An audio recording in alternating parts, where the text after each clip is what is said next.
statistika ya. Jadi saya mau menjelaskan tentang analisis komponen utama yang robust, tapi kemudian saya jelaskan analisis komponen utamanya dulu.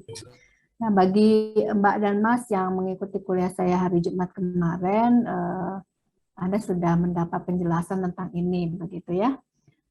Kita bahas ini analisis komponen utama atau prinsipal komponen analisis, di mana di sini analisis komponen utama ini termasuk ke dalam analisis pendekatan dependensi ya. Jadi ada variabel terikatnya dan ada variabel bebasnya, begitu ya. Di mana tujuan dari analisis komponen utama ini ya, atau saya singkat KU komponen utama, itu bertujuan untuk ini ya, mentransformasi atau membuat suatu variabel baru yang merupakan transformasi, bisa dikatakan begitu ya, dari peubah-peubah aslinya ya, atau dari variabel X-nya, begitu ya. Nah, nanti bisa kita lihat modelnya seperti apa. Yang tidak lain sebenarnya komponen utama itu adalah kombinasi linier dari variabel X-nya atau variabel bebasnya ya. Di mana di sini variabel bebas itu harus saling berkorelasi ya. Dan nanti akan dibentuk suatu peubah baru ya. Nah, ini disebut peubah baru yang disebut dengan komponen utama ya, komponen utamanya seperti itu. Di sini kelebihan daripada komponen utama pertama adalah dia mereduksi banyaknya variabel bebas ya. Jadi X-nya yang banyak begitu ya, ada X1 begitu ya, sampai ada X misalkan P begitu ya. Nah, nanti dia akan direduksi ya menjadi dimensinya lebih sedikit lagi, komponen utama 1 sampai ya bisa terbentuk menjadi komponen utama ke P begitu ya, sama. Tetapi nanti kita akan belajar bagaimana mereduksi dari P variabel ini ya menjadi hanya katakanlah ya jadi K saja gitu ya, K komponen utama, di mana K ini kurang daripada P ya, ini seperti itu nanti kita akan pelajari. Nah, kelebihannya selain bisa mereduksi banyaknya variabel, juga dia bisa membuat suatu variabel baru tersebut itu dia saling tidak berkorelasi begitu ya. Yang pada awalnya X1, X2 bisa berkorelasi, maka dengan komponen utama peubah-peubah baru itu dijamin tidak berkorelasi begitu ya. Nah, bagaimana hal itu bisa kita buat begitu. Kita tetap ya, meskipun misalkan itu nantinya yang banyak peubah baru itu dimensinya menjadi lebih kecil, tetapi tetap diperhatikan bahwa informasi yang dikandung oleh peubah baru tersebut sama baiknya dengan variabel aslinya, yaitu bagaimana informasi yang dikandung oleh peubah baru tersebut itu bisa diukur dengan berapa banyak variasi atau keragaman yang dijelaskan oleh peubah baru tersebut terhadap total variasi data ya, begitu ya. Nah, ini penjelasan mengenai komponen utama begitu ya. Sebenarnya mungkin ya kadang kan kita bisa memahami ya pemahaman tentang korelasi atau tentang komponen utama itu dengan menggunakan analogi yang mudah dicerna begitu ya. Nah, kalau yang tadi kan masih bingung, misalkan apa sih variansi itu, bagaimana komponen utama itu ya. Nah, ini ada analoginya, mudah-mudahan saya kira ini masih relevan dengan tujuan dari analisis multivariat begitu ya. Nah, saya mau ubah dulu, saya hapus dulu catatan ini. Nah, sekarang kita lihat. Nah, ini ya. Nah, ini sudah sudah dijelaskan juga nih ya sama apa namanya kemarin begitu ya di kuliah Kapita Selekta. Jadi kalau ingin menggambarkan misalkan ya Mas Yogi punya cewek enggak gitu ya, cewek waktu SMA sama cewek waktu kuliah sama atau enggak ya. Ya kalau ditanyakan, hah? Ya gimana gitu ceweknya, wah pokoknya ceweknya saya itu kulitnya putih, hidungnya mancung, tinggi, matanya besar ya. Wah pokoknya apalagi rajin sholat, tokoh soleha kayak gitu ya. Nah, penjelasan itu, wah pokoknya kalau lagi pacaran itu, wah banyak sekali ya yang bagus-bagusnya muncul. Gitu. Nah, bisa saja dikatakan bahwa bisa menggunakan satu peubah baru. Cewek saya cantik, gitu kan? Wah, cantik kan orang sebenarnya cantik itu tidak harus putih ya, jenisnya banyak. Pokoknya misalkan pacar saya itu cantik dan solehah, gitu kan? Nah, dua kata itu saja. Jadi solehahnya apa? Misalkan diukur sering puasa Senin Kemis, ya kan? Gunakan jilbab yang syar'i, apalagi sholat 5 waktu ya. Wah, itu udah solehah gitu kan ya. Nah, jadi seperti itulah gambarannya kira-kira ya, membuat suatu peubah baru yang lebih sederhana lagi menjelaskan variabel-variabel yang banyak tersebut, nah, tanpa mengurangi informasi yang dikandungnya gitu ya. Nah, kira-kira gambaran seperti itu. Oke, itu ya. Nah, ini juga sama ilustrasinya ya. Memilih sabun mandi ya. Misalkan orang pemasaran itu pengen tahu sebenarnya alasan orang memilih sabun mandi itu apa saja sih gitu kan ya. Nah, dibikin survei gitu ya, survei kepada konsumen, ditanyakan alasannya memilih sabun mandi itu ya.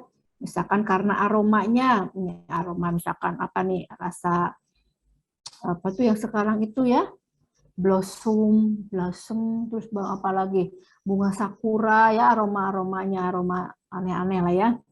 Mungkin apakah alasannya karena busanya banyak gitu ya, busa sabun mandinya banyak, atau karena kebersihannya, karena kelembutannya, karena kehalusannya, dan desain dan warna. Ya kadang kan ada juga orang memilih karena desainnya atau karena warnanya. Saya sukanya warna putih. Pokoknya saya memilih karena alasan warna saja. Nah, dari beberapa macam variabel ya, karakteristik pemilihan sabun mandi, misalkan awalnya 7, ternyata dia bisa direduksi menjadi hanya 2 saja ya variabel baru.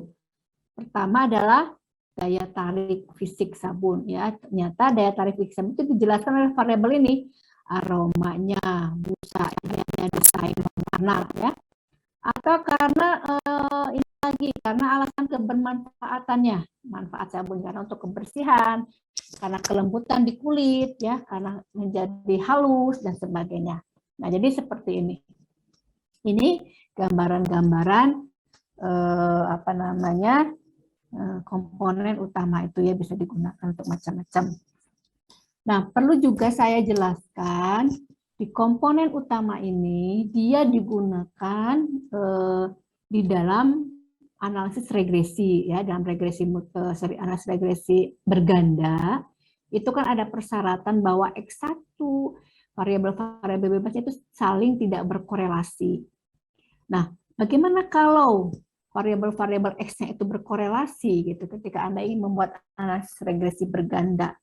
Salah satu caranya adalah dengan membuat komponen utama ini. Jadi X-nya nanti direduksi ya, dibuat suatu transformasi dari variabel menjadi variabel baru, yaitu komponen utama 1, komponen utama 2, dan sebagainya. Nah, hasilnya dari program yang digunakan untuk bekerja. Ya, jadi bisa juga seperti itu penggunaan. Nah, sekarang kalau dipraktekkan dengan gambar, ini ada suatu gambarnya. Ya, ini misalkan kita punya dua variabel X1, X2 begitu ya. Nah, ini kita lihat bahwa X1, X2 ini kan saling berkorelasi ya. Saling berkorelasi. Ini ada titik-titik pencar dari data. Maka kita ingin membuat, kalau punya dua variabel bebas, maka akan terbentuk maksimal dua komponen utama. Ya, ini PCA ya, komponen yang pertama. Kemudian PCA2 second dimension, ini adalah komponen utama yang kedua, gitu ya. Nah, kalau lihat gambarnya di sini ternyata cukup digambarkan oleh satu komponen utama ini ya. Nah, ini kalian lihat ini dia saling tidak berkorelasi ya, komponen utama ya. Sekarang kita lihat modelnya seperti apa sih. Nah, baru sekarang kita masuk ke rumusnya begini ya. Mbak dan Mas, kalau kita punya P variabel acak ya, kita namakan X variabel acaknya tersebut ya, memiliki ada P variabel acak. Di mana dari P variabel acak ini dia akan memiliki matriks variabel ya. Nah, kita lambangkan ini sigma ini. Nah, dari sigma ini dia akan memiliki suatu akar ciri ya, eigenvalue dari matriks ini yaitu lambda 1, lambda 2 sampai lambda P. Di mana lambda pertama ini harus lebih besar daripada lambda kedua dan begitu seterusnya. Maka untuk membangun suatu model analisis komponen utama ini tidak lain adalah kombinasi linier dari P variabel acak tersebut yang dirumuskan sebagai berikut. Ya, bisa Anda lihat di sini. Kalau kita punya P variabel bebas, maka kita juga akan memiliki sampai P komponen utama ya. Jadi KU1, KU2 sampai KUP ya, komponen utama yang sampai ke P. Nah, jadi seperti ini ya, A1 transpose X. A1 ini adalah vektor daripada koefisien komponen utama ya. Jadi kalau AI itu ada berarti adalah koefisien untuk komponen utama yang ke I, di mana I-nya dari 1 sampai dengan P gitu ya. Nah, seperti ini. Gimana cara membentuknya? Nah, dari model ini ya, lambda 1 itu adalah akar ciri dari matriks kovariansi. Nah, permasalahannya sebenarnya ya membuat suatu model komponen utama ya. Ini adalah memaksimumkan ya AI transpose sigma AI. Ya, dengan kendala AI transpose AI ini sama dengan 1. Kemudian kovarian dari masing-masing AI transpose X dengan AK transpose X itu harus sama dengan 0. Ya. Oke. Nah, dari model tersebut ya, kita bisa menjamin bahwa setiap komponen utama tersebut ya, variansi dari komponen utama itu sama dengan AI transpose sigma AI, yaitu sama dengan lambda I. Jadi variansi komponen utama ke I itu sama dengan akar ciri daripada matriks kovariansi. Tadi kan lambda I itu adalah akar ciri ke I dari matriks kovariansi, begitu kan? Ya. Kemudian sifat lagi berikutnya dari komponen utama adalah variansi daripada komponen utama itu semakin mengecil ya. Jadi variansi komponen utama pertama itu pasti lebih besar daripada variansi komponen utama yang kedua. Jadi punya sifat ordinal seperti itu ya, berurutan. Nah, kita tahu bahwa variansi KU ke I itu sama dengan lambda ke I ya.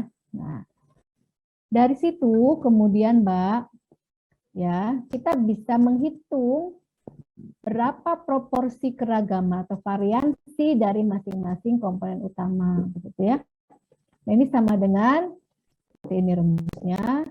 Proporsi variansi komponen utama ke I itu sama dengan, tentu saja ini adalah variansi komponen utama ke I dibagi dengan total variansi ya. Jadi bisa dituliskan lambda ke I per total lambda ya.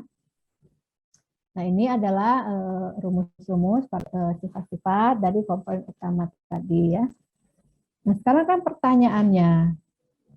Nah, kita kan ingin membangun ini kan, ingin membuat persamaan pada komponen utama ini. Kita berasumsi ini sigmanya diketahui begitu ya, matrix kovariansinya diketahui ya. Oke. Nah, bagaimana caranya? Caranya adalah seperti ini ya.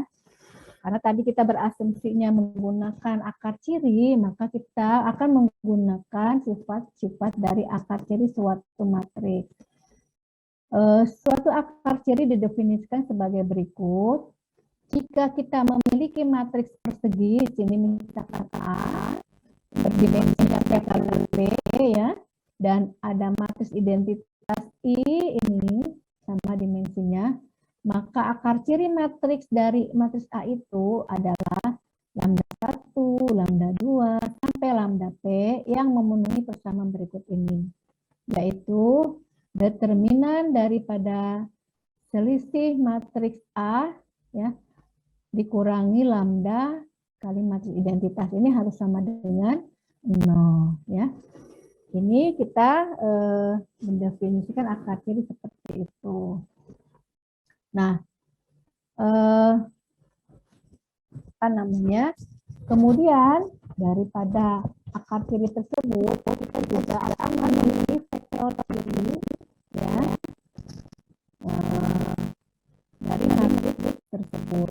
Jadi apabila A memiliki akar ciri lambda ini dari matriks A, maka ada vektor ciri yaitu X yang akan berpasangan dengan akar ciri lambda tadi yang memenuhi persamaan berikut, yaitu AX sama dengan lambda X, gitu ya. Nah, bagaimana caranya? Caranya ini salah satu contohnya.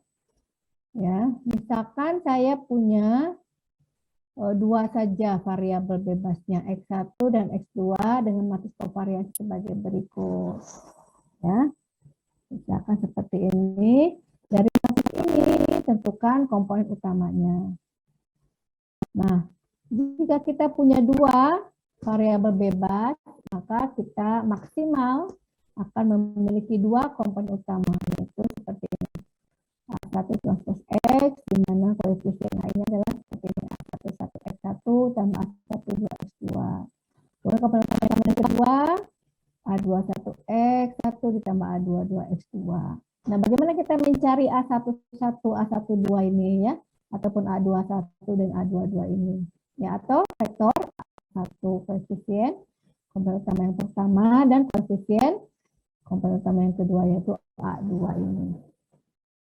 Yaitu caranya adalah dengan mencari akar ciri dan vektor ciri dari matriksnya. Caranya seperti tadi, yaitu menggunakan definisi akar ciri. Ya, cuma kita ganti bahwa A-nya kita ganti dengan matriks kovariansi. Ya, seperti ini rumusnya. Nah, ini rumusnya ya. Kita masukkan tadi matriksnya ini. Ya, dikurangi lambda dengan identitasnya. Nah, kita operasikan saja, berarti ini 5 dikurangi lambda 2 lambda ya. Nah, kemudian ini kan mencari determinan ya. Jadi Anda juga sudah tahu ini misalkan determinan matriks 2 kali 2 kan mudah. Ini A-nya, ini B-nya, ini C, ini D ya. Nah, maka determinannya adalah sama dengan apa? A kalikan B dikurangi dengan B kalikan C. Ini ya. Nah, sekarang A-nya berapa? A-nya ini kan 5 dikurangi lambda. D-nya ini 2 dikurangi lambda. Oke ya, ini adalah A dikalikan B. Ini ya. Kemudian ini adalah B kalikan C ya. Yaitu 2 kali 2 yaitu 4. Nah, kalau sudah seperti itu Anda operasikan saja di sini ya. 5 kali 2 dikurangi lambda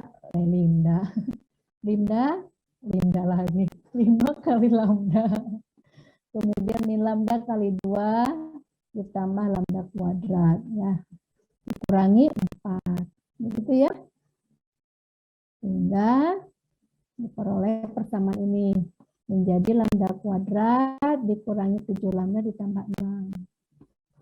Kemudian difaktorkan. Ya, difaktorkan yaitu lambda kurangi 6 ya, kalikan lambda dikurangi 1 harus sama dengan 0. Berapa lambda yang memenuhi persamaan ini? Tentu saja yaitu lambda 6 dan lambda adalah 1 ya. Jadi kita tentukan bahwa lambda satunya adalah 6, lambda 2-nya sama dengan 1 ya. Nah, ini kita baru memiliki lambdanya. Ya, bisa diikuti yang sampai sini, paham ya? Nah, lambda 1 ini sebesar 6 itu adalah nantinya adalah variansi ya yang dijelaskan oleh komponen pertama itu sebesar 6. Kemudian lambda 2 sebesar 1 itu adalah variansi untuk komponen utama yang kedua yang dijelaskan itu hanya sebesar 1 saja. Nah, sekarang selanjutnya seperti apa prosesnya? Prosesnya adalah kita harus mencari vektor ciri yang berpasangan dengan masing-masing akar ciri tersebut. Yaitu, nah kita cari dulu yang pertama ya, akar ciri yang pertama. Kita gunakan persamaan ini tadi definisi vektor vektor ciri untuk akar ciri. Nah, ini rumusnya seperti ini ya. Nah, Anda ini kan dulu apa namanya? Tentukan dulu lambda satunya adalah 6 di sini ya.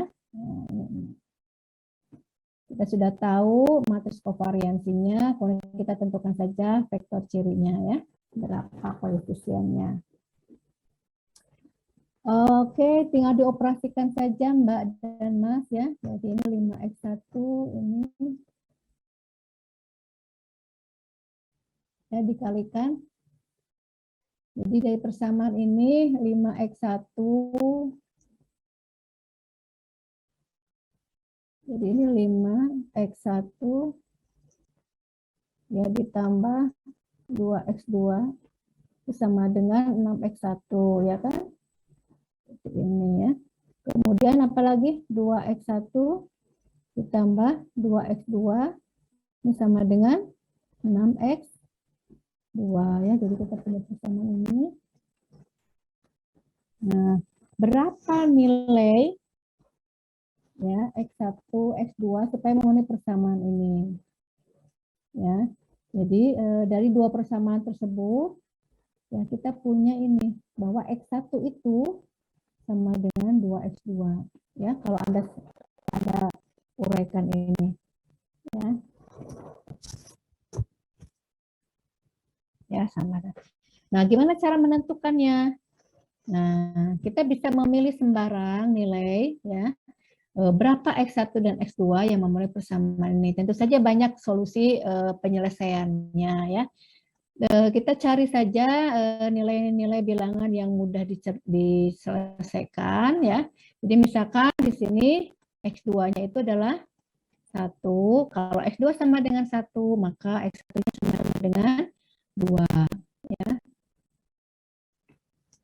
Oke, maka untuk kasus ini untuk lambda pertama kita punya vektor yang berpasangan dengan lambda pertama itu sebesar ini. X-nya sama dengan 2. X-nya sama dengan 2 dan 1. Ya. Nah, ini seperti ini. Mencari akar ciri dan vektor cirinya.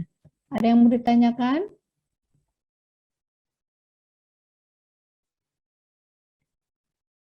Nah, untuk cara yang berikutnya,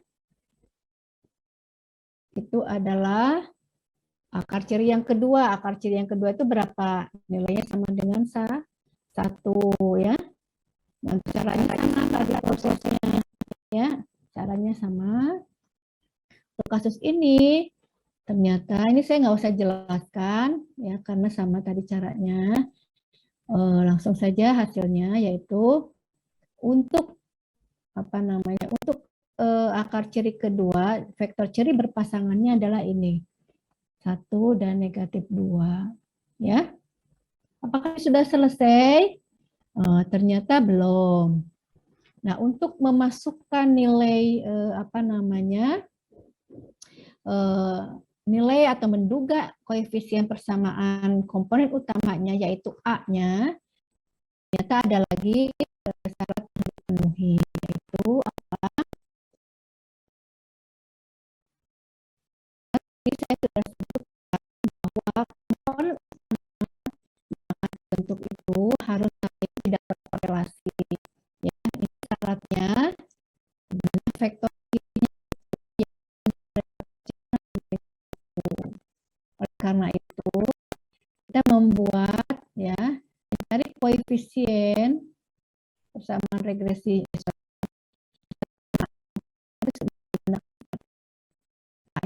dengan dibagi dengan akar X. Ya. Oleh karena itu ya kita cari kalau begitu akar itu seperti ini. Nah, kita tahu A1-nya itu 21 ya kan? X-nya, sorry. Ya.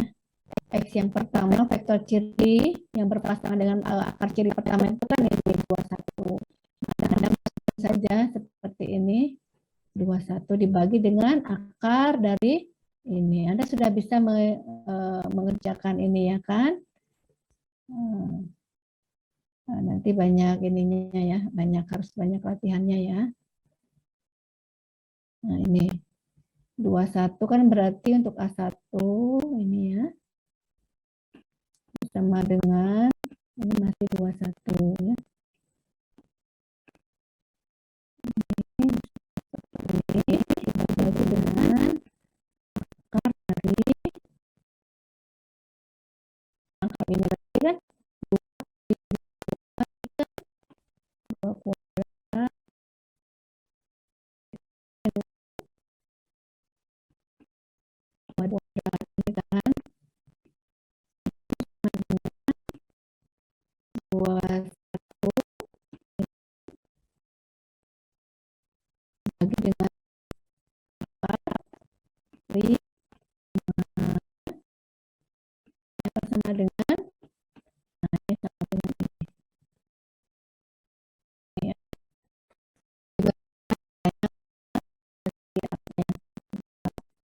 Maka dari ini kita bisa memperoleh estimasi komponen pertama yang pertama. Tinggal Anda masukkan ini adalah A1-1-nya ya, ini koefisien pertama, ini satu ya. Anda masukkan ke sini. Nah, ke sini. Ya. Komponen utama yang kedua, kemudian ini adalah komponen utama, sorry itu komponen pertama, ini adalah komponen utama yang kedua. Begitu.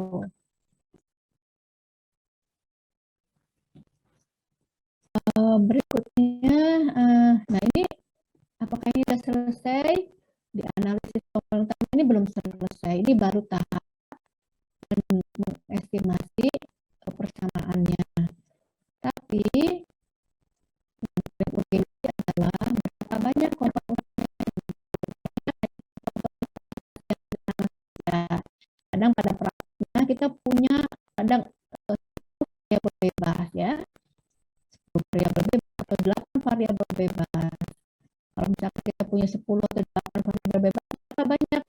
komponen utama yang terbentuk, begitu kan? Nah, eh,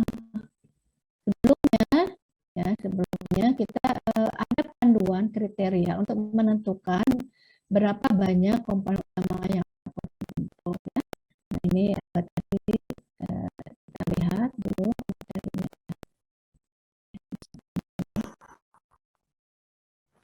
Nah, di sini ada caranya. Nah, ini ya. Mbak dan Mas menentukan berapa banyaknya komponen utama itu adalah pertama menggunakan proporsi keragaman yang dijelaskan oleh komponen utama tersebut. Nah, ini ada apa namanya kriterianya. Berdasarkan kumulasi proporsi keragaman total yang mampu dijelaskan oleh komponen utama tersebut. Jadi kalau misalkan komponen utama itu sudah menjelaskan 60%, ya sudah berarti hanya satu komponen utama saja. Jadi minimal 60%, ya. Bisa 60, 70 atau 80. Kriteria yang kedua apa? Nah, berdasarkan akar cirinya, ya. Nah, akar ciri biasanya yang dipilih adalah akar ciri yang nilainya lebih besar daripada 1. Nah, gitu ya. Kemudian kriteria berikutnya adalah yang ketiga, ya. Kita menggunakan plot scree, ya. Plot scree itu adalah plot antara akar ciri dengan komponen utamanya. Nah, ini salah satu contohnya. Ya, bagaimana cara menentukannya? Biasanya ditandai dengan adanya kemiringan yang sangat tajam antara komponen utama yang pertama dengan komponen utama yang lainnya. Jadi ini kan cukup tajam gitu ya. Nah, ini misalkan ini komponen utama, misalkan ini ada 8 komponen utama ya. Nah, ini komponen utama pertama, ini komponen utama kedua, ya. Ini adalah keragamannya, keragaman ya, nya itu. Dia-nya adalah eigenvalue-nya atau komponen atau keragaman ya masing-masing komponen utama. Misalkan di sini KU pertama ya, ini sebesar 3, sekian ya, 3, sekian akar cirinya itu. Ya, nah, ini kan sudah cukup tinggi ya. Kemudian yang kedua akar cirinya ini, ya. Nah, ini adalah 2, sekian. Yang ketiga sekian. Nah, di sini dia cukup akar cirinya lebih besar daripada 1. Kemudian dia cukup landai di sini nih. Dia melandai lagi. Ya, ini apa namanya? Curam lagi, turun lagi. Kemudian dia landai hampir 0 di sini kan akar cirinya. Nah, jadi kita bisa menggunakan ini tadi akar ciri berarti hanya komponen utama pertama, komponen utama kedua, dan komponen utama ketiga. Nah, kemudian tadi ya ditandai dengan slope yang sangat tajam. Ini kan tajam-tajam masih agak landai di sini. Nah, kemungkinan hanya 3 komponen utama saja yang digunakan seperti itu ya. Ini ilustrasi ya, dalam menentukan berapa banyaknya komponen utama yang harus terbentuk sebenarnya ya. Jadi pertama bisa menggunakan proporsi keragaman ya. Menggunakan akar ciri nilainya yang lebih besar daripada 1 atau dari proxy. Ya. Nah, sekarang kita masuk ke contoh kasus yang tadi. Contoh kasus tadi ya, ini adalah persamaannya. Kemudian nah kita hitung masing-masing ya. Proporsi keragaman atau variansi komponen utama pertama itu 6 per total semuanya ya. Kenapa? Nah ini ya, rumusnya kan ini. Nah ini kan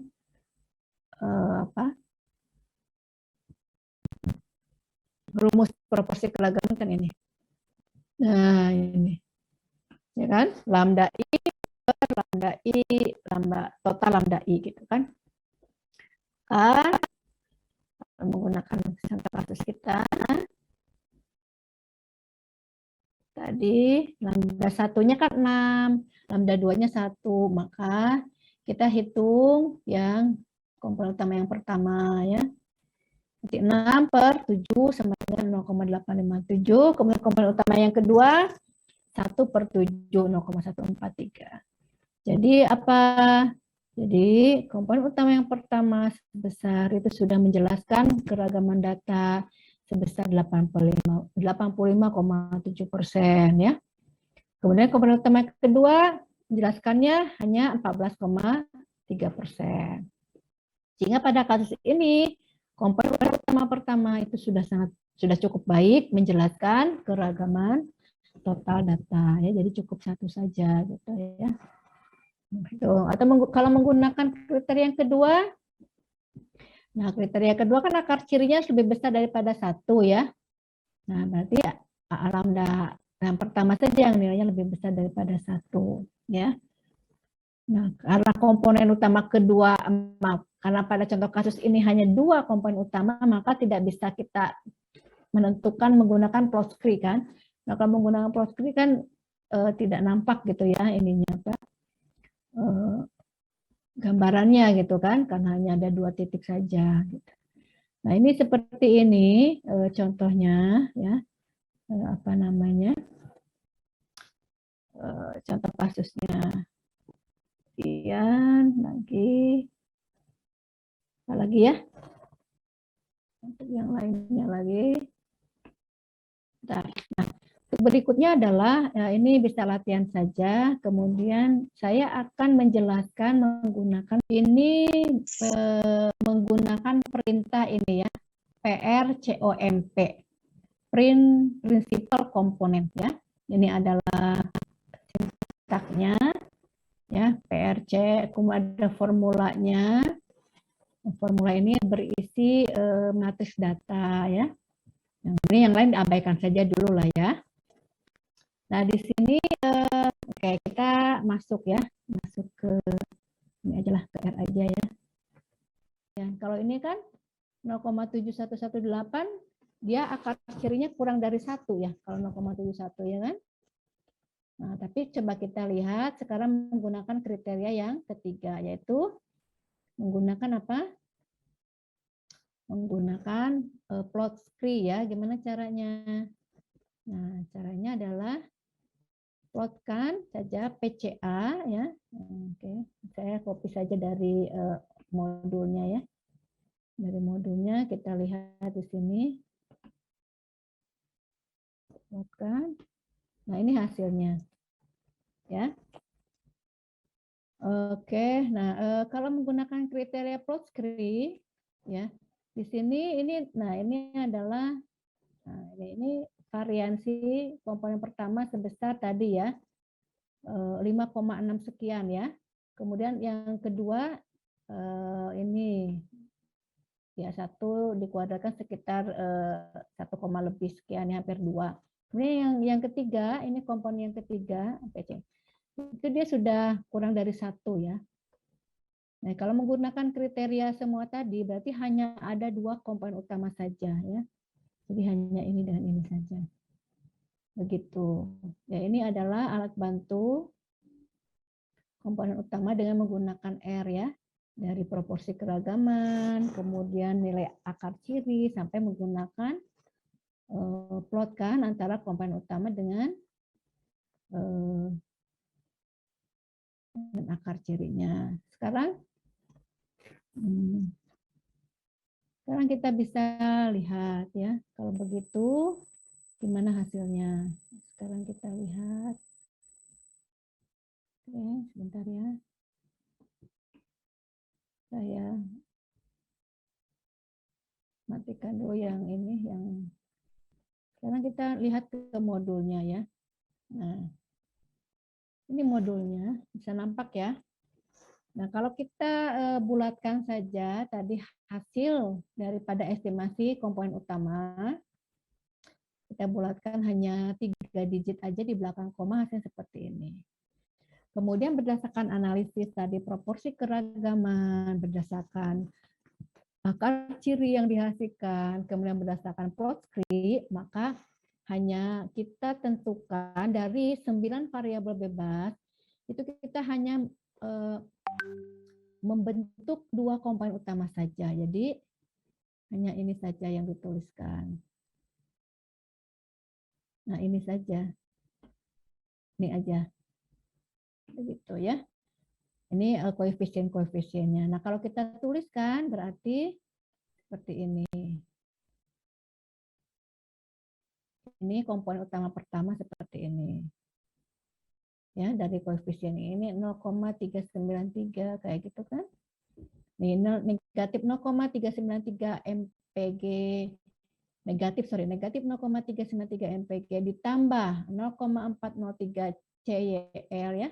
Ini number of cylinder, ini miles per gallon ya. Kemudian ini apalagi ya. Nah, seperti itu. Kemudian untuk komponen yang kedua ya, komponen kedua mana ya? Ini kan. Nah, ini komponen kedua. Ini kita tuliskan dari mana? Ah, dari sini ya. Nih dari sini. 0,028 mpg ditambah 0,016 CYR dan seterusnya. Nah, ini 0,02 mpg tambah 0,116. Jadi seperti ini Mbak dan Mas, apa namanya, hasil ya, hasil analisis komponen utama dengan menggunakan R. Dan tadi kita sudah melakukannya berdasarkan manual ya, dengan contoh sederhana.